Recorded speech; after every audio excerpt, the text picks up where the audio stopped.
नमस्कार, मैं कमलेश कबीर आपका एक बार फिर स्वागत करता हूं इस नए एपिसोड में। आज के इस एपिसोड में हम बात करने वाले हैं, इस देश में एक मांग उठती जा रही है, आरक्षण हटाओ। और आरक्षण हटाओ की जो मांग है उसमें स्वर्ण और आप कह सकते हैं कि राजपूत, ये लोग इस मुहिम को जो है वो बहुत आगे तक ले जाना चाह रहे हैं, या हम कहें कि प्रयास करना चाह रहे हैं। अब जब हम आरक्षण की बात करते हैं तो आरक्षण को लेकर इस देश में दो मत रहे हैं। एक जो आरक्षण का समर्थन करता है और एक दूसरा वर्ग जो है वो आरक्षण के खिलाफ बात करता है। और जब बात राजनीति की आती है तो फिर राजनेता इसमें गौण हो जाते हैं या फिर चुप हो जाते हैं। क्यों हो जाते हैं? क्योंकि उनकी राजनीति चलती ही आरक्षण की वजह से है। तो इसमें हम समझने का प्रयास करेंगे कि आरक्षण हटना क्यों जरूरी है। सबसे पहले हम इसकी बात करेंगे। लेकिन सवाल यह उठता है कि क्या आरक्षण को हटाया जा सकता है? तो इसका जवाब है कि यह इस वक्त संभव नहीं है। और अगर संभव नहीं है तो फिर यह कब हट सकता है और कौन हटा सकता है, यह भी जानना जो है वो बहुत जरूरी है। अब आरक्षण को हटना क्यों जरूरी है? तो आरक्षण हटाने के बजाय अगर हम इसमें रिफॉर्म्स की बात करें तो शायद आसानी से समझ में आ जाएगा कि आरक्षण में सुधार की जरूरत है। तो आरक्षण में सुधार कहां तक होना चाहिए? आरक्षण में सुधार होना चाहिए कि जिस परिवार को, भले ही वो किसी भी जाति का हो, अगर उसको आरक्षण का एक बार लाभ मिल गया तो उसको आरक्षण से बाहर कर दिया जाए। अब वो दलित हो, शोषित हो, वंचित हो, किसी भी जो है वो कैटेगरी से आता हो, उससे कोई फर्क नहीं पड़ना चाहिए। अब क्यों नहीं होना चाहिए? इसलिए नहीं होना चाहिए कि एक एससी एसटी का व्यक्ति जिसको आरक्षण मिला, सिविल सर्विसेज में वो अफसर बना, अब अफसर बनने के बाद में उसकी लाखों रुपए की सैलरी है, लेकिन उसके बच्चे को भी आरक्षण का लाभ मिलता है, जिसको फीस में छूट दी जाती है, प्रतियोगी परीक्षाओं की फीस में छूट दी जाती है। जबकि एक सामान्य जाति का लड़का जो गरीब परिवार से आता है, वो ब्राह्मण भी हो सकता है, वो राजपूत भी हो सकता है, वो ओबीसी का भी हो सकता है, लेकिन उसको जो है वो उसी फॉर्म की पूरी फीस भरनी है। तो अब सवाल ये उठता है कि जो व्यक्ति पहले से जो है वो अब आर्थिक रूप से संपन्न हो गया, उसको छूट क्यों? क्योंकि उसकी तनख्वाह टैक्स के पैसे से जाती है। तो आखिर उसके ऊपर यह चीज जो है वो लागू क्यों नहीं होती? और फिर उसका बेटा भी जो है वो अगली प्रतियोगी परीक्षा में आरक्षण का लाभ उठाता है और वो भी अफसर बन जाता है। और ऐसे अनगिनत परिवार जो है वो आपको ज्यादा जरूरत नहीं है। आप राजस्थान के मीणा समाज की जो पॉपुलेशन है और जो आरक्षण के हिसाब से जो आईएएस, आईपीएस या आरएएस बने हैं, आप उनके परिवार का इतिहास उठाकर देखिए। एक के बाद एक व्यक्ति को जो है वो लाभ मिलता जा रहा है, जबकि उसी समाज में, उसी जाति में ऐसे शोषित वंचित लोग भी है जो अपने बच्चों को पढ़ा ही नहीं पाते, आज भी उनकी दुर्दशा हो रही है। तो उसका जिम्मेदार कौन है? इसलिए आरक्षण को हटाने के बजाय आरक्षण में सुधार करना जरूरी है, ताकि जिनको एक बार आरक्षण मिल गया, कोटा मिल गया, अब उसका आरक्षण जो है वो खत्म हो जाना चाहिए। लेकिन फिर सवाल यह उठता है कि ये शिक्षा में ही क्यों, राजनीति में क्यों नहीं? तो राजनीति में आप देखिए, मायावती जो है वो मुख्यमंत्री रह चुकी है, तो मायावती के परिवार को आरक्षण क्यों? चंद्रशेखर आजाद रावण जो है वो सांसद बन गया, अब उसके परिवार को आरक्षण की जरूरत क्या है? उसको आरक्षण के कोटे से बाहर हो जाना चाहिए। या मैं तो कहता हूं कि अगर आपने सीट ही रिजर्व है, आप अपनी काबिलियत पे जीत कर नहीं आए, आपका कोई जनाधार नहीं है, आप इसलिए जीत गए क्योंकि रिजर्व सीट थी और उस सीट से सामान्य और ओबीसी का कोई भी व्यक्ति खड़ा नहीं हो सकता था। तो पार्टियों की मजबूरी थी कि रिजर्व सीट पर एससी एसटी के नेता को ही टिकट देना था। तो आपकी कोई काबिलियत नहीं है, जिनकी मैं बात कर रहा हूं इनकी कोई काबिलियत नहीं थी। मायावती मुख्यमंत्री इसलिए नहीं बनी कि वो दलितों की नेता थी, वो इसलिए बनी क्योंकि उस वक्त आप देखिए कि 400 में से 67 सीट जीती थी, भारतीय जनता पार्टी ने उसका समर्थन किया था, इसलिए वो मुख्यमंत्री बन गई। तो ये एक नेता नहीं, ये सब पे जो है वो लागू होती है। रामदास अठावले जो है वो एक बार जो है वो लोकसभा का चुनाव जीते, वो भी रिजर्व सीट से, और उसके बाद में भारतीय जनता पार्टी वो बोझ उठा के घूम रही है जिसका दलित समुदाय के उत्थान में कोई योगदान नहीं है। आता है, अपनी जो समझ है, उसकी जो बुद्धि है, उसके हिसाब से दो चुटकुले करता है, हंसी टिटोली करता है और राज्यसभा से चला जाता है। उसका लॉजिक क्या है? उसने समाज सुधार के लिए, दलितों के लिए किया क्या है? बल्कि आप देखिए, बौद्धिक स्तर की अगर आप बात करोगे तो क्रिकेट में भारत की टीम जो है वो पाकिस्तान से हार जाती है 2017 में, तो अठावले जो है वो एक टिप्पणी करते हैं कि खेल में भी जो है वो 25% आरक्षण होना चाहिए। अब ऐसे मूर्खों को कौन समझाए, आप समझ सकते हो।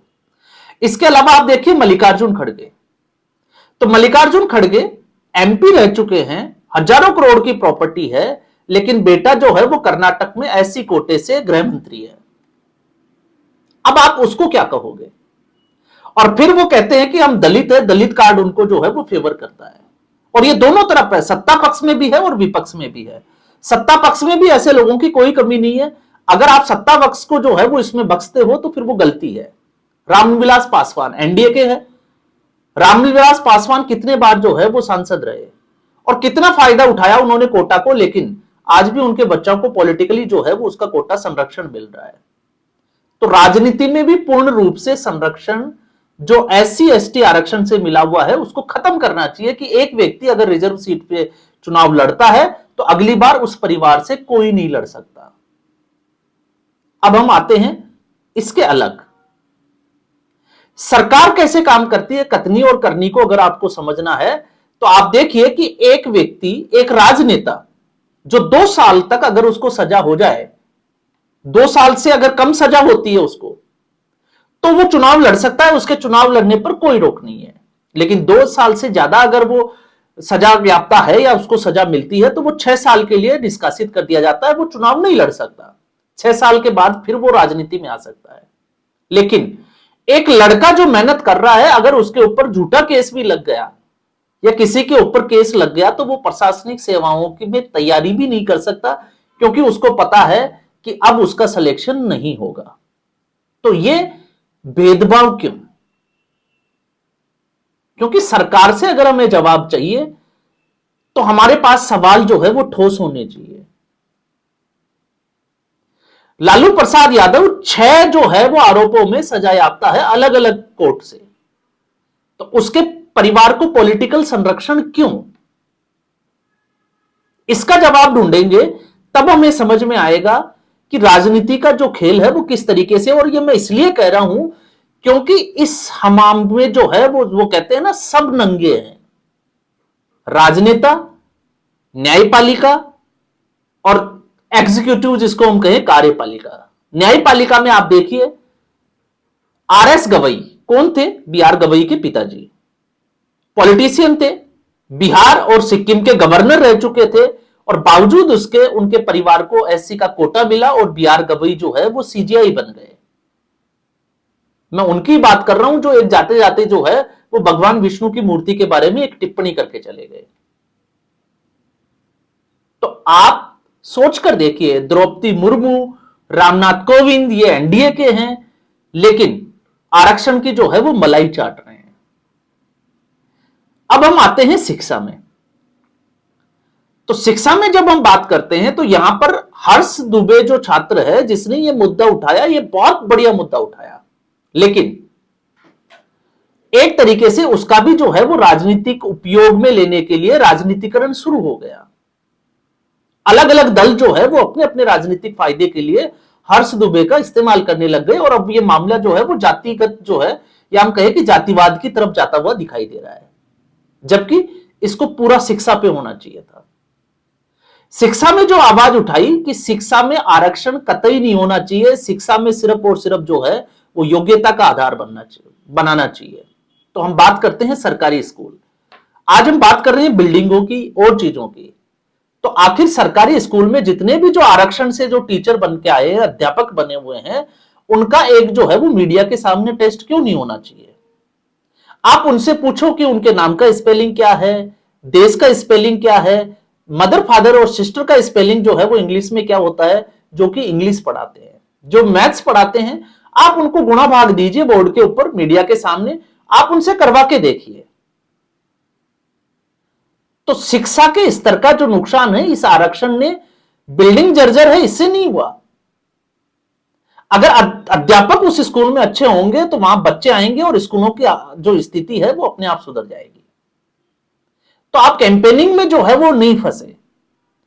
तो जो कॉकरोच जनता पार्टी कर रही है वो आम आदमी पार्टी के इशारे पर कर रही है, और आम आदमी पार्टी मॉडल पेश कर रही है। इस वक्त मैं अलग से बात करूंगा मनीष सिसोदिया, जबकि पंजाब के स्कूलों की स्थिति 2017 से मैं देख रहा हूं, इनकी स्थिति जो है वो सुधारी थी कैप्टन अमरिंदर सिंह के समय में, और आज उसको जो है वो मीडिया के सामने दिखा रहे हैं मनीष सिसोदिया।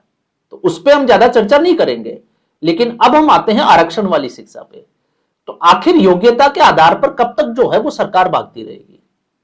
और अगर योग्यता को नजरअंदाज करेगी तो ये टैलेंट जो है वो देश छोड़कर बाहर चला जाएगा और विदेशों में ये जो है वो काम करेगा। इसलिए अगर विकसित भारत बनाना है तो योग्यता को महत्व देना पड़ेगा, और अगर योग्यता को महत्व नहीं देंगे तो स्थिति जो है वो जैसी है वैसी की वैसी ही रहेगी। इसलिए आरक्षण हटाओ के बजाय, क्योंकि अब भी जो है वो मामला फंसा हुआ है कि केंद्र सरकार ने 10% जो क्रीमी लेयर की बात की थी SC ST में, उसके लिए एक हलफनामा दिया था जिसमें उन्होंने कहा था कि नहीं लगाया जा सकता। तो क्यों नहीं लगाया जा सकता? SC ST में क्रीमी लेयर क्यों नहीं होना चाहिए? SC ST में भी जो है वो क्रीमी लेयर होना चाहिए।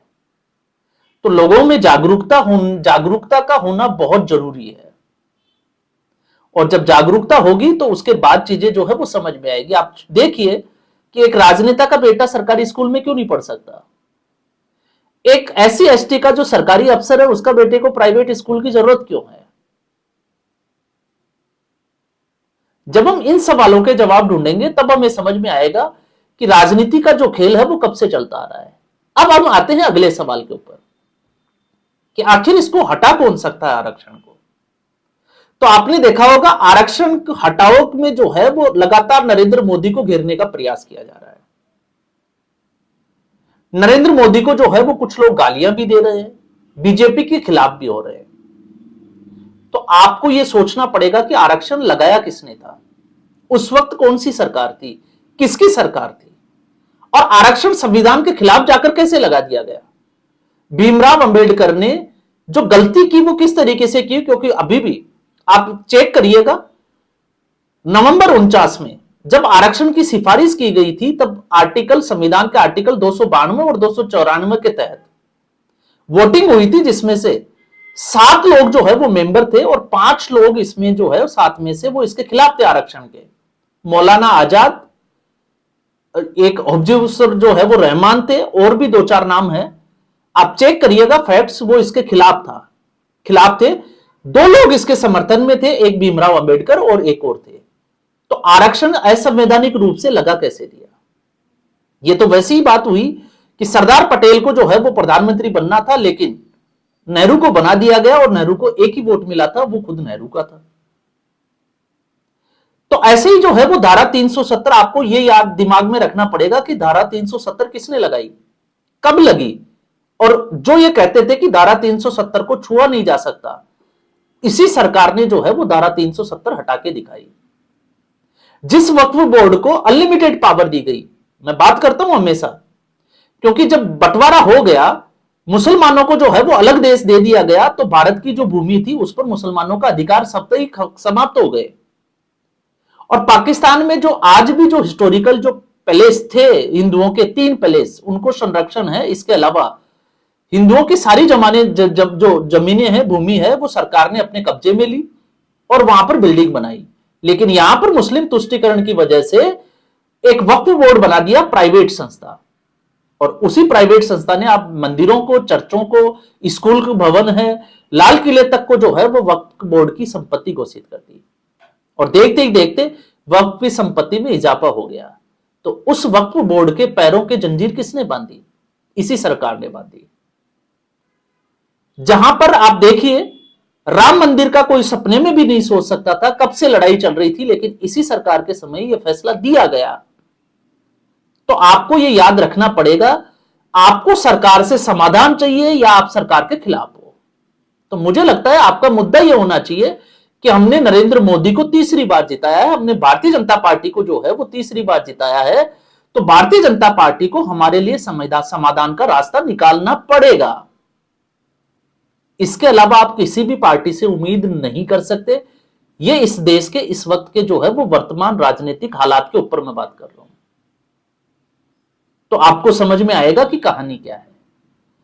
तो यहां पर हर्ष दुबे, आप उसका समर्थन करें। 21 जो अगस्त है, जंतर मंतर पहुंचे, आपको पहुंचना भी चाहिए। इसके खिलाफ जो है वो आवाज आपकी बुलंद भी होनी चाहिए, क्योंकि सरकार जो है वो सड़क की सुनती है, लेकिन जातिवाद से हटकर, क्योंकि अगर आप जाति की बात करोगे तो फिर बहुत सारे विवाद जो है वो देखने को भी मिल सकते हैं। तो इस एपिसोड में फिलहाल इतना ही।